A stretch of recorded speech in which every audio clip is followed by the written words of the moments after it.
Hello friends, ఈరోజైతే నేను మీకు బిట్‌కాయిన్‌లో ట్రాన్సాక్షన్ వెరిఫికేషన్ ప్రాసెస్ ఈ కాన్సెప్ట్‌ని అయితే క్లియర్‌గా ఎక్స్‌ప్లెయిన్ చేస్తాను. సో, మనం లాస్ట్ వీడియోస్‌లో ట్రాన్సాక్షన్ అంటే ఏంటి, ట్రాన్సాక్షన్ లైఫ్ సైకిల్ అంటే ఏంటో తెలుసుకున్నాం కదా! సో, ఇవాళ ఏంటంటే ట్రాన్సాక్షన్ వెరిఫికేషన్ ప్రాసెస్ అనేది చూసుకుందాం. సో, మనం ట్రాన్సాక్షన్స్ అనేవి చేసేటప్పుడు ఆ ట్రాన్సాక్షన్స్ అనేవి వ్యాలిడ్ ట్రాన్సాక్షన్సా, ఇన్‌వాలిడ్ ట్రాన్సాక్షన్సా అని చెక్ చేసేది ఎవరు అంటే మైనర్స్ అని చెప్పుకున్నాం. మైనర్స్ అనేవాళ్ళు ఆ ట్రాన్సాక్షన్‌ని వెరిఫై చేస్తారు. That is valid transaction or invalid transaction అనేది చెక్ చేసే ప్రాసెస్‌ని మనం ఈ ట్రాన్సాక్షన్ వెరిఫికేషన్ ప్రాసెస్ అని అంటారు. ఓకే. సో, చూడండి, bitcoin transactions are verified through a process called mining. Miners అనేవాళ్ళు మైనింగ్ అనే ప్రాసెస్‌ని యూజ్ చేసుకొని ట్రాన్సాక్షన్స్ అనేవి వెరిఫై చేస్తారంట. The transactions verification process be follow. ఒక ట్రాన్సాక్షన్ అనేది వ్యాలిడ్ ట్రాన్సాక్షనా, ఇన్వాలిడ్ ట్రాన్సాక్షనా అని చెప్పడానికి మనం ఈ ప్రాసెస్‌ని ఫాలో అవ్వాలంట. దాంట్లో ఫస్ట్ స్టెప్ ఏంటంటే సింటాక్స్ చెక్. సింటాక్స్ చెక్ అంటే ఏంటో చూద్దాం. The transaction structure follow the correct format. That means sender and receiver addresses, transaction amount and cryptographic signatures all are present correct format or not, that will check. So, ఇప్పుడు miners అనేవాళ్ళు ఈ ట్రాన్సాక్షన్ని జరిగే ప్రాసెస్లో వాళ్ళు ఏమేమి చెక్ చేస్తారు అంటే ఈ ట్రాన్సాక్షన్ స్ట్రక్చర్ అనేది కరెక్ట్ ఫార్మాట్లో ఉందా లేదా అనేది వాళ్ళు చెక్ చేస్తారు. అంటే ఏంటి అంటే సెండర్ అడ్రస్ అలానే రిసీవర్ అడ్రసెస్ ఈ 2 కరెక్ట్ ఫార్మాట్‌లోనే ఉన్నాయా లేవా? And transaction amount. So, transaction amount అనేది కరెక్ట్‌గానే ఉందా? Cryptographic signature. సో, సెండర్ అనేవాడు డిజిటల్ సిగ్నేచర్‌ని యూజ్ చేసుకొని రిసీవర్‌కి పంపిస్తాడు కదా! ట్రాన్స్‌ఫర్ చేస్తాడు. సో, ఆ డిజిటల్ సిగ్నేచర్ కరెక్ట్ ఫార్మాట్‌లోనే ఉందా? సో, ఇవన్నీ కూడా ఫస్ట్ స్టెప్‌లో చెక్ చేస్తారు. సింటాక్స్ చెక్ అనమాట. సో, ప్రతీది కూడా కరెక్ట్ ఫార్మాట్‌లో ఉందా లేదా అనేది చెక్ చేస్తారు. ఓకే.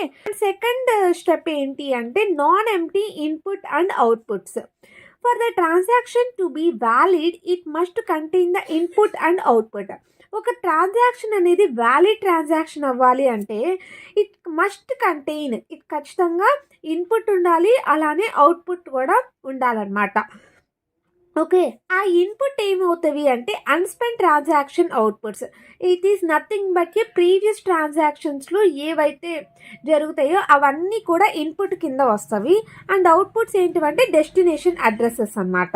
ఓకే. ఈ 2 కూడా ఇన్పుట్ ఉండాలి, అలానే అవుట్‌పుట్ ఉండాలి. ఓకే. ఎవరికైనా కానీ బిట్‌కాయిన్‌ని ట్రాన్స్‌ఫర్ చేయాలి అంటే ఖచ్చితంగా ఇన్పుట్ ఉండాలి, అలానే అవుట్‌పుట్ ఉండాలన్నమాట. సో, ఆ ఇన్పుట్, అవుట్‌పుట్ కరెక్ట్ ఫార్మాట్‌లో ఉందా లేదా అని కూడా మైనర్స్ చెక్ చేస్తారు. Next third step. So, third step ఏంటంటే size limit check. Transaction size is within the limit 1 MB. Transactions that exit the size would be rejected. So, మనకి transactions అనేవి జరిగేటప్పుడు ఆ ట్రాన్సాక్షన్ సైజ్ అనేది ఖచ్చితంగా 1 MB మాత్రమే ఉండాలి. 1 MB కనుక ఎక్కువగా ఉంటే అటువంటి ట్రాన్సాక్షన్ని మనం రిజెక్ట్ చేసేస్తారు. సో, ఆ ట్రాన్సాక్షన్ సైజ్ ఎంత సైజులో ఉంది అని కూడా ఈ మైనర్స్ అనేవాళ్ళు చెక్ చేస్తారు. చెక్ చేసి అప్పుడు మాత్రమే అది వ్యాలిడ్ ట్రాన్సాక్షన్ అని చెప్తారు. ఓకే. అండ్ ఫోర్త్ స్టెప్ ఏంటంటే valid output value. Each output in a transaction must have a valid value within the range of 0 to 21 million bitcoins because total limit of bitcoins that can ever exist. అంటే ఏంటి అంటే మనకి మొత్తం ఎన్ని bitcoins ఉన్నాయి అంటే 21 million bitcoins మాత్రమే ఉన్నాయి ఫ్రెండ్స్. ఈ 21 మిలియన్ బిట్‌కాయిన్స్‌ని మాత్రమే మనం ట్రాన్స్‌ఫర్ చేయగలుగుతాం. ఎవరికైనా గానీ మనం కొన్ని బిట్‌కాయిన్స్‌ని ట్రాన్స్‌ఫర్ చేయాలి అంటే వితిన్ ద లిమిట్ 21 బిట్‌కాయిన్స్ మాత్రమే మనం ట్రాన్స్‌ఫర్ చేయగలుగుతాం అనమాట. ఓకే. సో, ఫర్ ఎగ్జాంపుల్ చూడండి, transaction output sending 5 bitcoins from one address to another address would be valid range. So, 5 బిట్‌కాయిన్స్‌ని గనక ఎవరికైనా ట్రాన్స్‌ఫర్ చేయాలి అంటే అది ట్రాన్స్‌ఫర్ చేయొచ్చు. అది వ్యాలిడ్ రేంజ్ అని చెప్పొచ్చు. ఇప్పుడు సెకండ్ చూడండి, 21 bitcoins are transferred it would be invalid అని రాశాను. ఇక్కడ 21 కాదు ఫ్రెండ్స్, 22 బిట్‌కాయిన్స్. సో, మనం 21 మిలియన్ బిట్‌కాయిన్స్ లోపల ఎన్నైనా ట్రాన్సాక్షన్స్ చేసుకోవచ్చు. దీనికి మించి చేయకూడదు. ఇక్కడ నేను 21 అని రాసాను. ఇక 22గా మీరు చేంజ్ చేసుకోండి. So 22 bitcoins are transferred it would be invalid. Okay. So 22 bitcoins గనుక మనం ట్రాన్సాక్షన్ చేయగలిగితే దాన్ని ఏమంటారు అంటే ఇన్‌వాలిడ్. ఫిఫ్త్ స్టెప్ ఏంటంటే reference previous outputs. Reference previous outputs అంటే ఏంటి అంటే ప్రతి ట్రాన్సాక్షన్‌లోనూ మనకి ఇన్‌పుట్ ఉంటది. అలానే అవుట్‌పుట్ ఉంటది అని చెప్పాం. సో ఇన్‌పుట్, అవుట్‌పుట్ ఉంటేనే అది వాలిడ్ ట్రాన్సాక్షన్ అని మనం చెప్తామని కూడా చెప్పుకున్నాం. బట్ ఏంటి అంటే ఇక్కడ ఏంటి అంటే కాయిన్ బేస్డ్ ట్రాన్సాక్షన్స్కి ఇన్పుట్ అనేది ఉండదు. ఓన్లీ అవుట్పుట్ మాత్రమే ఉంటుంది. ఎందుకు ఇన్పుట్ ఉండదు అంటే మైనర్స్ అనేవాళ్ళు ఈ ట్రాన్సాక్షన్ని వ్యాలిడా కాదా అని చెక్ చేసేటప్పుడు వీళ్ళు ఒక ప్రాబ్లమ్ని అంటే కాంప్లెక్స్ ప్రాబ్లమ్ని సాల్వ్ చేస్తారు. అలా సాల్వ్ చేయటం ద్వారా వాళ్ళకి రివార్డ్గా కొన్ని బిట్ కాయిన్స్ అనేవి వస్తాయి అన్నమాట. సో ఆ బిట్ కాయిన్స్ని మనం కాయిన్ బేస్ కాయిన్స్ అని అంటారు. సో ఈ కాయిన్ బేస్డ్ కాయిన్స్కి ఇన్పుట్ అనేది ఉండదు. ఇది రివార్డ్గా దొరికినాయి కదా, సో ఇన్పుట్ అనేది ఉండదు కదా, సో ఓన్లీ అవుట్పుట్ మాత్రమే ఉంటుంది. ఈ కాయిన్ బేసెస్ని ఎవరికైనా ట్రాన్సాక్షన్ చేస్తే దాన్ని మనం కాయిన్ బేస్డ్ ట్రాన్సాక్షన్స్ అని అంటారు. సో అందుకనే మనం ఏదైనా ట్రాన్సాక్షన్ని చెక్ చేసేటప్పుడు అది వ్యాలిడా ఇన్వాలిడా అని చెక్ చేసేటప్పుడు మనం 2 టైప్స్లో చెక్ చేయాలన్నమాట. అది కాయిన్ బేస్డ్ ట్రాన్సాక్షన్ అయితే దానికి ఇన్పుట్ ఉండకపోయినా అది వ్యాలిడ్ అని మనం చెప్పాలి. అలా కాకుండా అది కాయిన్ బేస్డ్ ట్రాన్సాక్షన్ కాకుండా నార్మల్ ట్రాన్సాక్షన్స్ అయితే ఖచ్చితంగా దానికి ఇన్పుట్ అలానే అవుట్పుట్ అనేది ఉంటుంది. సో అలా ఉందా లేదా అనేది మనం చెక్ చేస్తామన్నమాట.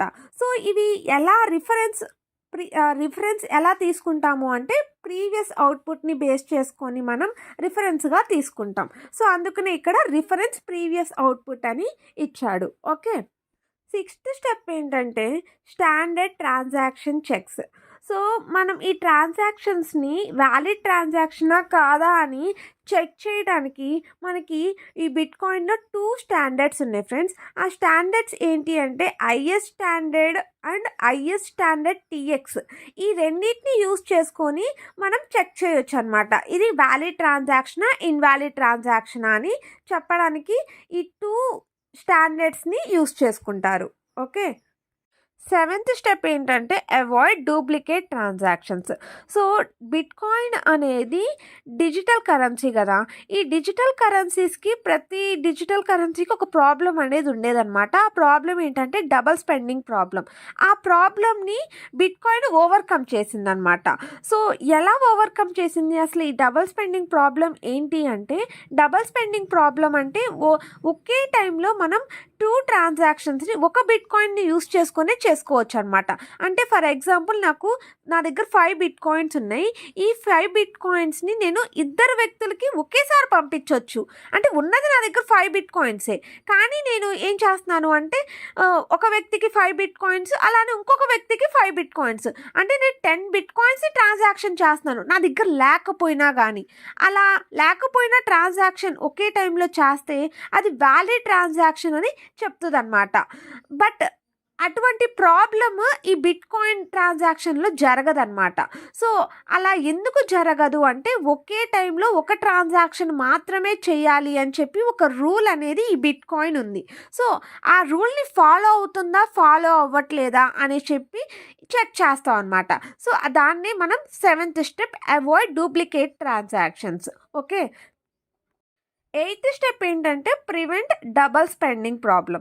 సో మనం ఇందాకే చెప్పుకున్నాం కదా 7th స్టెప్లో ఈ డబల్ స్పెండింగ్ ప్రాబ్లమ్ని ఓవర్కమ్ చేస్తుంది బిట్కాయిన్. సో ఈ డబల్ స్పెండింగ్ ప్రాబ్లమ్ని ఓవర్కమ్ చేయడానికి అంటే ప్రివెంట్ చేస్తుందా లేదా అని చెక్ చేస్తుంది అనమాట. Prevent double spending problem. Okay. And 9th step ఏంటంటే ఇన్పుట్ వర్సెస్ అవుట్పుట్ వాల్యూస్ అన్నాడు. ఇక్కడ ఇన్పుట్ వర్సెస్ అవుట్పుట్ వాల్యూస్ అంటే reject transactions where the some of input values is less than sum of output values invalid or insufficient funds. So ఇక్కడ ఏంటి అంటే ఇన్పుట్లో వాళ్ళకి కొన్ని బిట్కాయిన్స్ 5 బిట్కాయిన్సే ఉన్నాయి అనుకోండి, వాళ్ళు అవుట్పుట్లో మాత్రం 8 బిట్కాయిన్స్ని ట్రాన్స్ఫర్ చేయాలి అనుకుంటున్నారు. So insufficient money, so insufficient funds కనుక అలా ట్రాన్సాక్షన్ చేస్తే అది కూడా రిజెక్ట్ అవుతుంది, అది వ్యాలిడ్ ట్రాన్సాక్షన్ అవ్వదన్నమాట. ఈ స్టెప్స్ అన్నీ కూడా ఫాలో అయితే అప్పుడు మనం ఈ స్టెప్స్ అన్నీ కూడా ఒక ట్రాన్సాక్షన్ కనుక కరెక్ట్గా వ్యాలిడ్ అయితేనే ఆ ట్రాన్సాక్షన్ అనేది వ్యాలిడ్ ట్రాన్సాక్షన్ అని చెప్పి మనం చెప్తాం. లేదు అంటే ఇన్వాలిడ్ ట్రాన్సాక్షన్ అని చెప్తామన్నమాట. సో ఇలా మనం ట్రాన్సాక్షన్ని వెరిఫై చేస్తాం.